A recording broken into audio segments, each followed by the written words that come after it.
Et pareil au Venezuela? Est-ce que Juan Guaido est une marionnette des Américains, selon vous? Il faut que le peuple français sache Est-ce que Nicolas que... Maduro n'est pas un petit peu autoritaire et n'a pas le même charisme et peut-être les mêmes résultats économiques que Hugo Chavez? Alors, ça fait 3 questions. Qui est Guaido?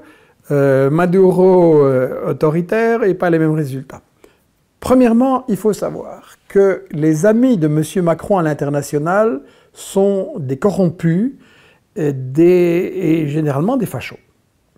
Lopez, dont il a reçu la femme là, avec grand tapis rouge, c'était un type qui a trempé, qui a été en premier rang dans les violences du coup d'État militaire contre Chavez en 2002. Guaido, c'est un corrompu, il y a maintenant...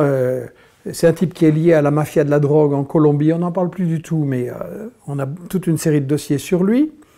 Et en Bolivie, il s'allie à des fachos. Derrière Mesa, il y a un bonhomme qui s'appelle Machado, je crois, j'ai oublié son nom, mais qui est vraiment un facho.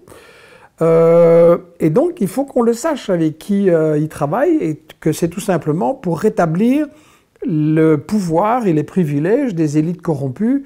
Et je signale qu'en Bolivie, il y a du lithium, Renault est très intéressé, Evo Morales voulait défendre l'autonomie et la souveraineté économique sur ces ressources de la Bolivie, et c'est pas par hasard, et donc il y a des multinationales françaises qui ont des intérêts, les positions de Macron ne sont pas innocentes.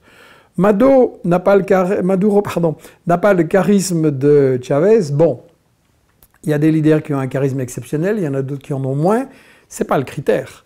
Le critère, c'est est-ce qu'on travaille pour le 1% des riches ou est-ce qu'on travaille pour améliorer la situation de la majorité de la population? Maduro a des bonnes réalisations, mais vous avez raison de dire qu'il y a une crise économique au Venezuela. Maintenant, il faut se poser la question qui l'a provoquée.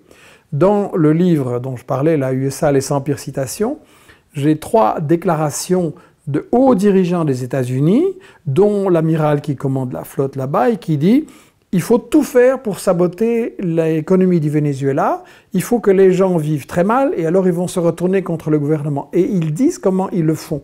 C'est totalement illégal. Un gouvernement, imaginez un peu que la Chine ou la Bolivie ou je ne sais pas qui ferait la même chose en France, mais on aura des titres et des campagnes pendant toute la semaine que vraiment c'est interdit, que c'est illégal, et on aurait raison.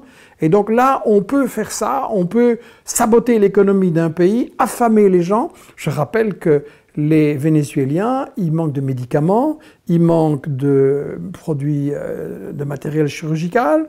Il y a énormément de morts à cause de ça. Pourquoi?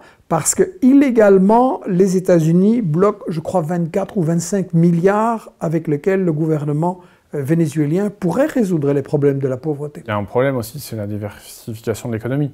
Oui. Le pétrole. Pourquoi par exemple, le gouvernement vénézuélien n'a pas essayé de plus promouvoir d'autres secteurs économiques? Je pense qu'il a essayé. Est-ce qu'il a essayé comme il faut et assez à fond? C'est une discussion intéressante à mon avis pour les Vénézuéliens. Maintenant, si vous avez la recette, vous, pour me dire comment on peut transformer un pays qui vit sous le colonialisme depuis 5 siècles, c'est-à-dire tout avec des mécanismes pour faire en sorte que l'argent, comme Eduardo Galeano le montrait dans ce beau livre, Les veines ouvertes de l'Amérique latine, que l'argent parte du Venezuela vers les États-Unis, l'Europe, etc.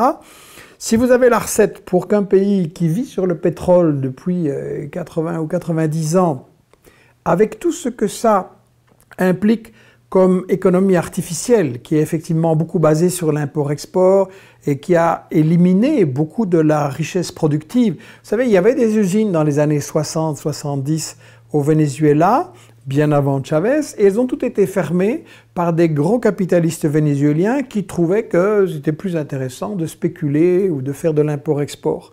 Et donc, il y a eu une tentative pour sortir de ça. C'est pas évident, notamment, de ramener plein de gens à la campagne tout d'un coup. C'est pas facile. Je crois que si on cessait l'ingérence, si on cessait le boycott, si on cessait la déstabilisation criminelle de ces économies, les Vénézuéliens auraient plus de chances de résoudre les problèmes de leur économie. Ça ne veut pas dire que toutes les décisions ont été bonnes. J'ai des critiques par rapport à certaines choses, mais il faut bien voir que les causes fondamentales des problèmes économiques à Caracas se trouve à Washington, à Paris, à Bruxelles.